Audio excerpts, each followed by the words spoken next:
Queridos irmãos e irmãs, nos encontramos agora por esse tempo formativo do mês de fevereiro, a partir de nosso compêndio, a partir da página 80. Rezar com os três ministérios, Mariano, Petrino, Paulino. Poderíamos também dizer joânico, Tiaguizinho, não sei como você diz, Tiago. Bom, falamos dos três ministérios, da Virgem Maria, Mariano, Petrino, São Pedro e São Paulo, em razão do ano jubilar que terá como coração Roma, peregrinação em Roma, no túmulo dos apóstolos Pedro e Paulo, que são os dois fundadores da Igreja de Roma. E por isso que eu sublinhei, sobretudo, esses dois apóstolos, e claro, a Virgem Maria sempre em primeiro lugar. Para introduzir, eu quero sublinhar a importância da mensagem do Papa Francisco sobre essa quaresma. Espero que talvez cada um de vocês já descobrir essa linda mensagem. Eu os convido a não deixar passar vários dias sem buscar. É uma bela introdução para viver uma quaresma profunda. Eu vou citar algumas passagens rapidamente para vos convidar a descobrir. Ele fala através do deserto. Deus nos guia pela liberdade, através do deserto. Nossa liberdade tem um custo de passar através do deserto. E você sabe que os israelitas, que podiam passar 4 dias para chegar na terra prometida, passar 4 meses, 40 anos. Atrasar bastante. E nós também atrasamos bastante nosso caminho da fé, nossa santidade. Por quê? Porque passamos por lugares distantes do pecado que nos desvia, que nos seduz e que nos arrasta a outra, que nos chama a outra coisa.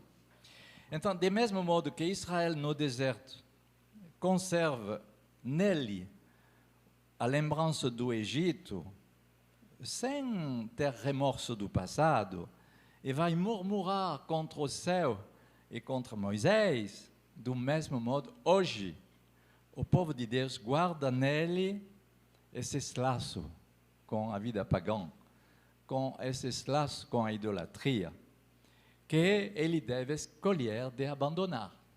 E por isso que o deserto é longo. Por isso que ele é pesado, que ele é cansativo, que ele é triste, porque ele não quer deixar, não quer cortar essas lembranças do passado, da vida pagã. A quaresma é um tempo da graça, durante esse tempo que o deserto volta, como dizia o profeta Oséias, volta no primeiro amor. Oséias 2, 16, 17, Deus educa seu povo para que ele saia da escravidão e experimente a passagem da morte à vida. Do êxodo da escravidão na liberdade. E isso não é um caminho abstrato, não é um caminho que não é concreto, é um caminho concreto. E para que nossa quaresma seja concreta, a primeira desejo é de querer ver o real, a realidade. De não fugir no ideal mesmo espiritual. Podemos pensar, eu cheguei um pouco na santidade, eu comecei a amar todo mundo, eu acho que eu comecei um caminho de santidade, realmente, nesse festival, eu sou feliz de mim mesmo. Que bom, mas cuidado, porque daqui 2 dias tu vai voltar a considerar o real, a banalidade do tempo real, as coisas que se repetem. Então, cuidado de aceitar o real. O percurso da quaresma será concreto se nós escutamos de novo, reconhecemos que permanecemos na dominação do faraó. Permanecemos na dominação do faraó, do mundo, do mundanismo. uma dominação que esgota e que nos torna insensíveis. É um modelo que nos divide e nos rouba o futuro. A terra, o ar, a água são poluídas, mas as almas também são contaminadas, diz o Papa. De fato, nossa libertação começou com o nosso batismo, mas permanece em nós uma saudade da escravidão. Meu Deus, que terrível, né? Como é enraizada, são enraizadas essas trevas e esse gosto pelo mal, finalmente. É como uma atração vers a segurança de uma coisa que já conhecemos, mas que nos rouba a liberdade. O que se torna depois um problema é que nossa liberdade nos escapa. Não. Então devemos se perguntar: eu desejo um mundo novo, realmente? Eu desejo firmemente um mundo novo em minha vida?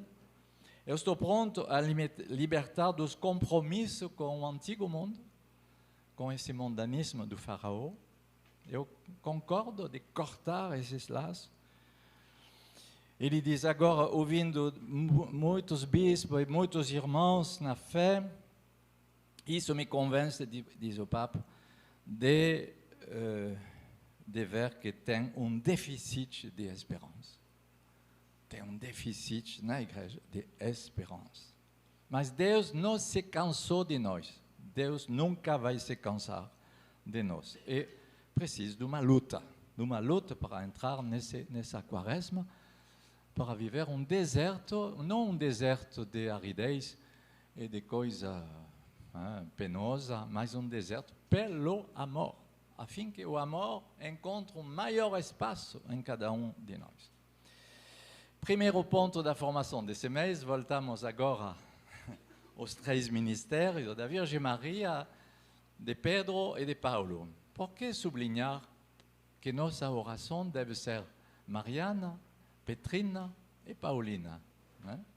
Nossa fé deve ser um reflexo dessas 3 dimensões, pelo menos. E também os outros santos privilegiados de nossa vida, nossa espiritualidade pessoal.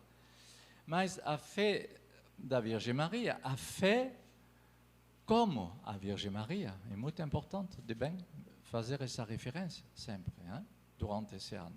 Qual é meu relacionamento com a fé mariana? A fé, minha fé é realmente mariana, ou eu sou um pouco evangélico protestante? Eu passei os primeiros anos de meu caminho um pouco assim, um pouco protestante, eu confesso. E depois, um segundo tempo, um terceiro, um quarto, eu descobri a profundidade da fé mariana, da fé da Virgem Maria. Mas não foi desde o início, como muitas vezes vocês descobriram a Virgem Maria. A fé petrina, o que é a fé petrina? É a fé apostólica. A fé na igreja apostólica, em referência com os apóstolos. E verifica bem, na dimensão evangélica, nossos irmãos que são das assembleias pentecostais, evangélicas, não têm muita referência com a fé mariana, e não tem muita referência com a fé petrina, a dimensão apostólica, a descendência dos apóstolos. Eu sou em comunhão com o descendente e o sucessor dos apóstolos daqui, dessa terra de Palmas. Como se chama o sucessor dos apóstolos de Palmas? Dom Pedro. Não é Dom Tiago, não é Dom Dominico, não sei como. É Dom Pedro. Como em qualquer lugar que vamos na igreja e no mundo inteiro, trabalhamos em relação com essa fé apostólica, essa fé petrina, que é importante para viver a dimensão da unicidade da igreja, a igreja una. E a dimensão paulina que representa a dimensão missionária. Minha fé paulina também, ela é missionária ou mais ou menos. Oh não, não é missionário porque eles me esqueceram lá na cozinha, me esqueceram na lavanderia. Mas pode ser muito missionário, mesmo assim. Ah oui, muito Mariana e muito Petrina, mesmo num lugar perdido, esquecido. Claro, não é o que você faz que vai te mudar tua fé, tua vida espiritual, tua vida interior. Então vamos ver rapidamente essas três dimensões. O Papa Bento XVI, primeiro ponto, a fé mariana, o Papa Bento XVI dizia que o Magnificat é uma oração completamente tecida, inteiramente tecida de fios da Sagrada Escritura, com fios tirados da palavra de Deus. Isso é uma fé mariana. A fé mariana consiste, se você quer amar a Virgem Maria, a ter uma fé mariana, significa uma fé inspirada da Sagrada Escritura. E por isso que eu não entendo porque os evangélicos não gostam de se aproximar da Virgem Maria. Porque ela é bíblica até as unhas, hein? Bíblica até o último cabelo. Ela que se oferece como serva da palavra de Deus, Lucas 1:38, hein, como foi dito. E esse princípio mariano favorece a dimensão feminista da femme, da mulher hoje. Hoje, hein, tem esse movimento que a mulher deve ser como os homens, deve ter o mesmo trabalho, a mesma responsabilidade, e busca uma dimensão feminista, finalmente, completamente natural, humana, terrestre. Meu Deus, mas quem pensa que o modelo do feminismo de qualquer mulher durante os séculos que passaram e os séculos que vão chegar é a Virgem Maria, né? Na sua beleza, na sua pureza, na sua fé, é um modelo único de feminismo. Não precisa ir buscar na cultura machista, da cultura masculina para se tornar mulher. Isso é completamente errado.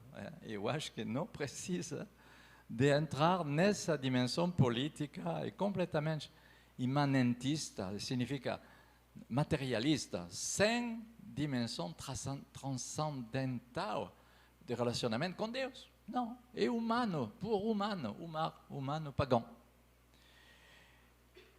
Então, nela se reconhece a beleza e a primazia da vida espiritual. Ela é representante das primeiras mulheres, santas mulheres. Primeira no caminho da fé, primeira aos pés da cruz, primeiras no túmulo, primeira na ressurreição. Você sabe que não tem nenhuma palavra de referência a Jesus ressuscitado com a Virgem Maria, mas com certeza ela foi a primeira informada. Com certeza ela foi a primeira informada por Jesus ressuscitado. Hey, mulher, coucou, hello, estou aqui. Com certeza, não tem palavra no Evangelho sobre isso. É tão discreto a Virgem Maria. E também primeira aonde? Na Pentecoste, no cenáculo, para receber a efusão do Espírito Santo. Então, a Virgem Maria, ela tem essa fé da primazia, hein, e da beleza da vida espiritual. Ela é realmente a diaconisa, se podemos dizer assim, da beleza e da fé. Como diz esse padre da igreja do século VII, hein, São João Damasceno, que diz: a beleza e a cor das imagens, a partir dos ícones, hein, estimula a minha oração. É uma festa para os meus olhos, tanto quanto o espetáculo do campo estimula meu coração e dá glória a Deus. A contemplação dos ícones santos associada à meditação da palavra de Deus e ao canto dos hinos litúrgicos, entra na harmonia dos sinais da celebração para que o mistério celebrado se grave na memória do coração.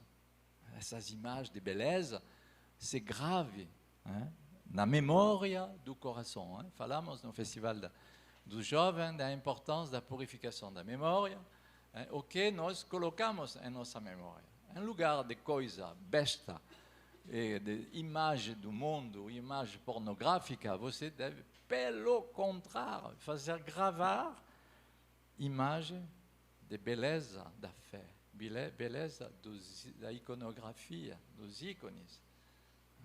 E outra coisa, devemos reeducar nossa mente, nossa alma e nossa memória para que ela seja só com esse conteúdo. E isso é uma fé mariana.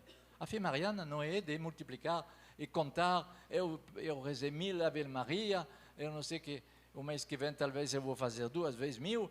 Não, qual é essa coisa de uma fé mariana? Não tem prova que você tem uma fé mariana fazendo desse jeito. Não é essa superstição de contar e de não acabar a contar. Mas a fé mariana é uma fé cheia da palavra de Deus, cheia das imagens da iconografia, das imagens da beleza dos santos e da Virgem Maria, da pureza da Virgem Maria. E se é cheia de outra coisa, você não tem fé mariana nenhuma. Ai, ai, ai. O Papa São João Paulo II sublinhou essa beleza e esse papel do ministério mariano ao serviço da Igreja. Ele diz, na hierarquia da santidade, precisamente a mulher Maria de Nazaré é figura da Igreja. Ela é figura, ela é modelo. Ela precede todos nós no caminho rumo à santidade. Na sua pessoa, a Igreja já atingiu a perfeição.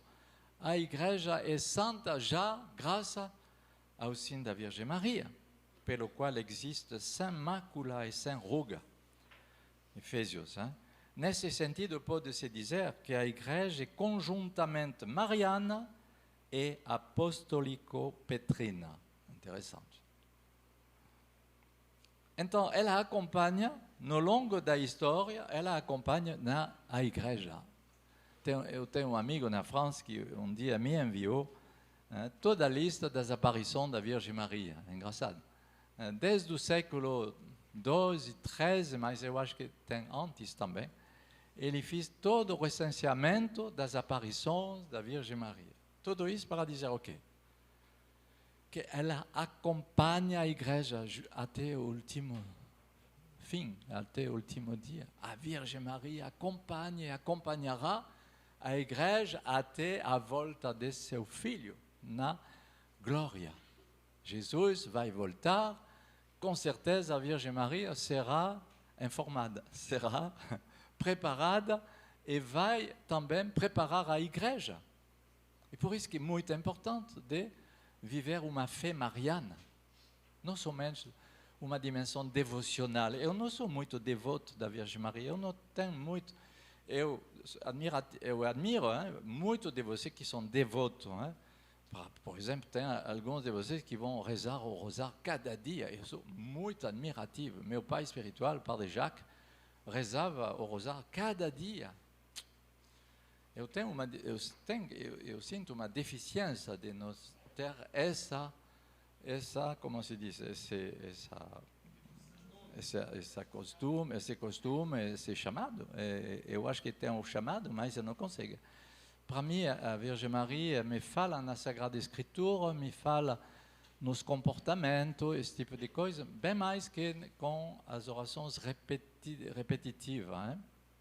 Bom, cada um tem um pouco sua espiritualidade. O Concílio Vaticano II, Lumen Gentium 68, é a página 82, a Mãe de Jesus, assim como glorificada já em corpo e alma, é imagem início da Igreja que se há de consumar no século futuro. Assim também, na terra, brilha como sinal da esperança segura e de consolação para o povo de Deus ainda peregrinante, até que chegue o dia do Senhor. Isso que acabamos de dizer. Até a volta gloriosa de Jesus. O Papa São João Paulo II, seu lema, tutu totus tuus, totus tuus, inteiramente a ti, Maria, totus tuus, afirmava o contemplar de Maria é, antes de mais, recordar. Convém, no entanto, entender esta palavra no sentido bíblico, da memória, sacar, a memória bíblica, que actualiza as obras realizadas por Deus na história da salvação. E na nossa própria história. Nossa memória deveria nos lembrar os feitos de Deus. Nossa memória é por isso. Não é para nos lembrar imagens impuras, imagens desregradas ou coisas assim, que são arrumadas na memória. Isso é ruim, deve ser purificado e tirado, eliminado, rejeitado de nossa memória. Nossa boa memória deve ser actualizar as obras por Deus na nossa história. A Bíblia é a narração dos acontecimentos salvíficos que culmina no mesmo Cristo. Estes acontecimentos não constituem somente ontem, são também o hoje da salvação. Esta atualização realiza-se particularmente na liturgia. Na liturgia, fazemos memória das grandes realizações de Deus em nossa vida e na vida da igreja, na vida dos outros. Uma pessoa que tem a tentação de fugir do caminho cristão, de fugir de sua comunidade, de fugir de não sei aonde, eu acho que o primeiro exercício é de fazer. Vai fazer a anamnese dos feitos de Deus desde o primeiro momento que você diz sim. Faz essa anamnese, por favor. Antes de dizer que agora não presta por nada. Agora que você quer fazer outra coisa. Cuidar de mecânica, não sei o quê, ou de agricultura, ou de cachorro. Antes de querer mudar de caminho, faz a anamnese, como a Virgem Maria. Ela sempre conservava essas palavras e essas ações de Deus na sua vida, em seu coração. Ela repassava sempre essas coisas em seu coração. Bom, segundo ministério, o ministério petrino. Então, eu anotei, a página 83, Pedro é representado com as chaves na mão, Paulo é representado com o que na mão? A espada. Se você vai em Roma, você vai se colocar ao lado do como se chama lá, da coluna, da coluna, do Coliseu, não, da coluna, não sei como. Oui, na coluna lá, e você vai olhar, de um lado São Pedro, do outro lado São Paulo, que são os dois fundadores da Igreja de Roma. E São Pedro é reconhecido como, porque os dois são barbudos, são do mesmo jeito romano, nas grandes imagens, mas são barbudos os dois, são carecas os dois. Quem é Pedro, quem é Paulo? Quem é Pedro? Aquele que tem nas mãos as chaves do reino de Deus. Em referência com Mateus 16, 13 e 19, eu te darei as chaves do reino de Deus. Tudo que tu desligarás na terra será desligado no céu. Se você é perdoado na confissão de teus pecados, isso é considerado como perdoado no céu, desligado. Se você se engaja na terra, com um sacramento, com uma liturgia, com uma celebração da igreja, isso será ligado no céu. Então, por favor, não desliga o que foi a palavra de engajamento de Deus sem um pouco de temor. Então, é isso que Pedro representa. Representa não somente em Roma, mas em toda a igreja. Pedro chegou em Roma e não temos nada na Sagrada Escritura da chegada de Pedro em Roma, como temos de Paulo. De Paulo temos Atos 28, que nos comenta como ele chegou até Roma. Você se lembra, Atos 27, esse naufrágio lá na ilha de Malta, e depois vai chegar em Roma, onde ele vai passar 2 anos de vigilância domiciliar, de prisão domiciliar. Bom, Pedro chegou em Roma, mas não tem nada na Sagrada Escritura que nos relata. Hein? Então, devemos buscar de um outro lugar. E ele foi mais ou menos em Roma em 60, 61, antes, por que dizemos isso? Porque ele foi já importante, conhecido em Roma antes da chegada de Paulo. Hein? E Paulo chegou nesse tempo de 60 em Roma. Então, Pedro foi antes.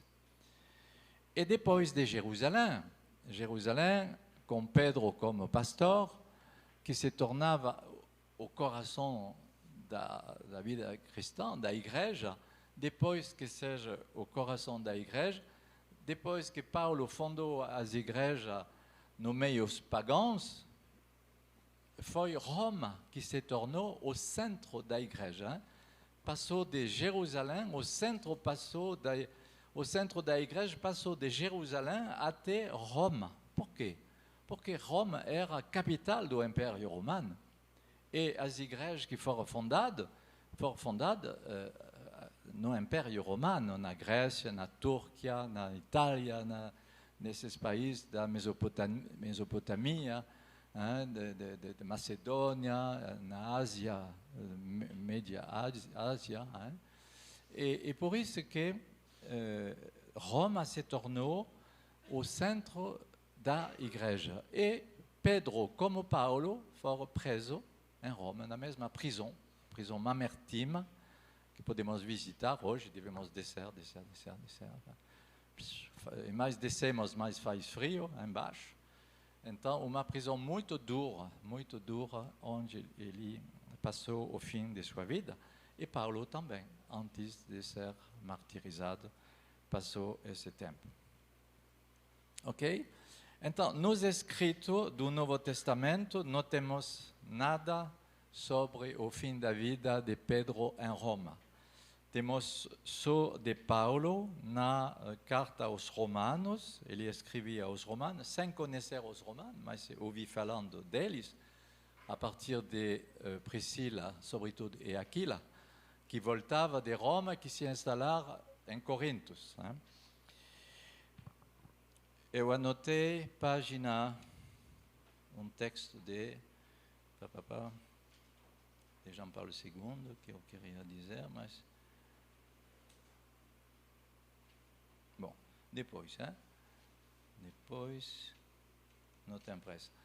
E então, Paulo, ele foi preso, a dimensão da fé paulina agora, para falar um pouco de Paulo, ele foi preso mais ou menos em 58, depois de Jesus Cristo. Em Jerusalém, ele foi preso em Jerusalém.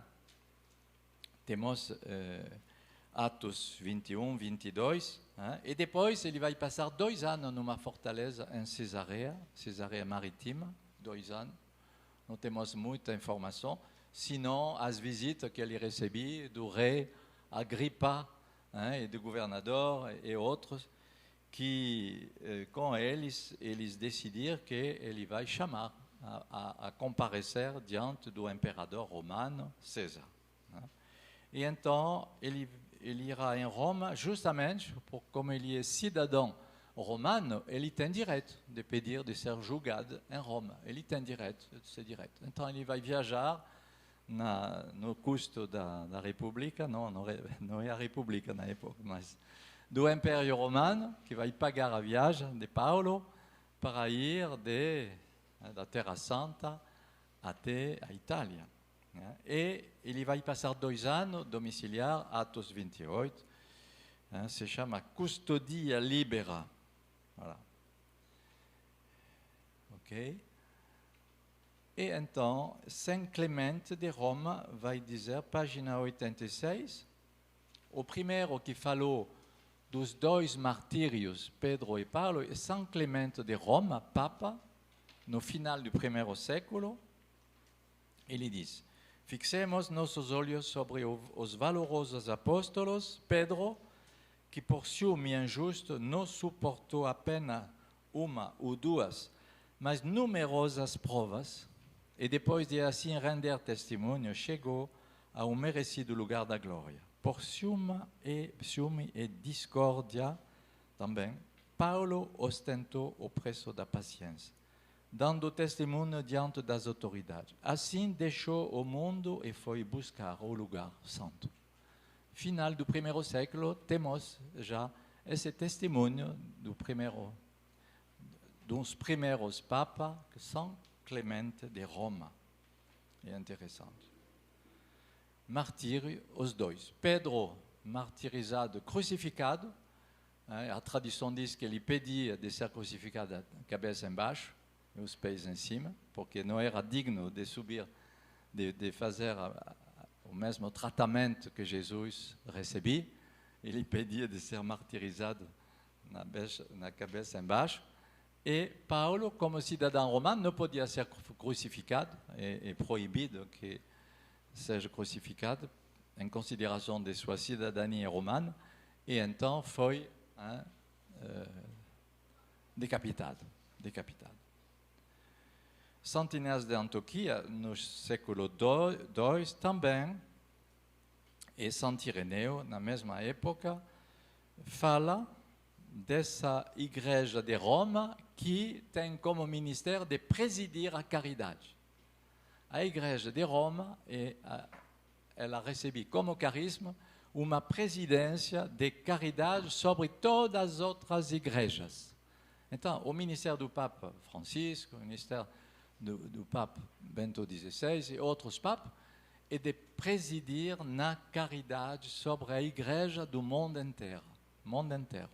Isso é importante a se lembrar. Hein? Então, todas as coisas que serão decididas e vistas, serão vistas nessa dimensão da caridade. Eu citei depois Santo Inácio. A primeira manifestação de uma teologia petrina, depois do Novo Testamento, encontra-se no pensamento dos teólogos africanos Tertuliano e Cipriano. Oui, isso é um testemunho de um especialista dos primeiros séculos, hein? Um especialista que é um bispo francês, eu anotei embaixo, que é um especialista da igreja primitiva. Ele diz: a primeira manifestação de uma teologia petrina, depois do Novo Testamento, se encontra no pensamento dos teólogos africanos, Tertuliano e Cipriano. São os primeiros que vão testemunhar dessa presidência da Igreja de Roma. A figura de Pedro é exaltada como a origem do episcopado e de toda a Igreja. Esta teologia encontra nas palavras de Cristo a Pedro fonte de todo o ministério da Igreja e a estrutura da própria Igreja. Como falamos em Mateus 16, tu receberás as chaves do reino. Os dois africanos, grandes pastores da Igreja, da África, vêm no bispo da Igreja primitiva, a Igreja raiz e germe. O sinal efetivo em si mesmo da unidade de todo o episcopado, no qual cada bispo tem uma parte de propriedade indivisa com os outros. Cada bispo é unido ao colégio episcopal, e o colégio episcopal é unido ao Papa. Para Cipriano, teólogo do primado petrino e da unidade do episcopado, a Catedra Petri é o protótipo de toda a catedra episcopal. A catedra significa sede da presidência, da Eucaristia e da proclamação da palavra. A Catedra de Pedro em Roma é a mesma coisa que é representada em cada catedral, onde o bispo tem seu lugar de celebração que faz a unidade da diocese ou que faz a unidade da igreja inteira em Roma. Então, isso é a fé petrina, faz parte de nossa fé petrina. São João Paulo II, na encíclica Ut Unum Sint, todos unidos, você pode ter também uma referência sobre essa dimensão petrina.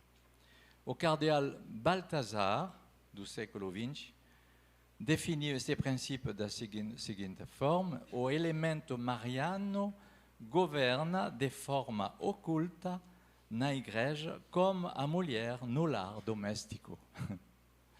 A Virgem Maria não tem um papel de governo, é Pedro que tem um papel de governo. E podemos ver isso na festa de Pentecostes. É a Virgem Maria que vai fazer um discurso, que vai fazer uma homilia na festa de Pentecostes? Não, a Virgem Maria, ela não fala nesse momento. É Pedro que recebe a chave do governo do reino de Deus, do governo da igreja, que vai fazer essa predicação na festa de Pentecostes. Mas, Balthasar vai dizer, o elemento mariano governa de forma oculta, discreta na igreja, como a mulher no lar doméstico. Quem seríamos, Nelito? Nós, sem esse governo invisível, alguma vez um pouco visível, de nossas esposas.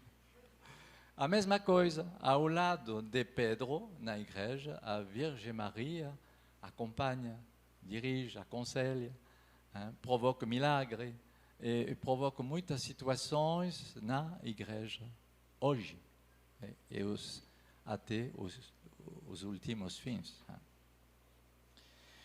O Papa Bento XVI, na sua encíclica Deus Caritas Est, diz, testemunha a sua prioridade pastoral de edificar a igreja na caridade como comunhão de amor. Comunhão de amor.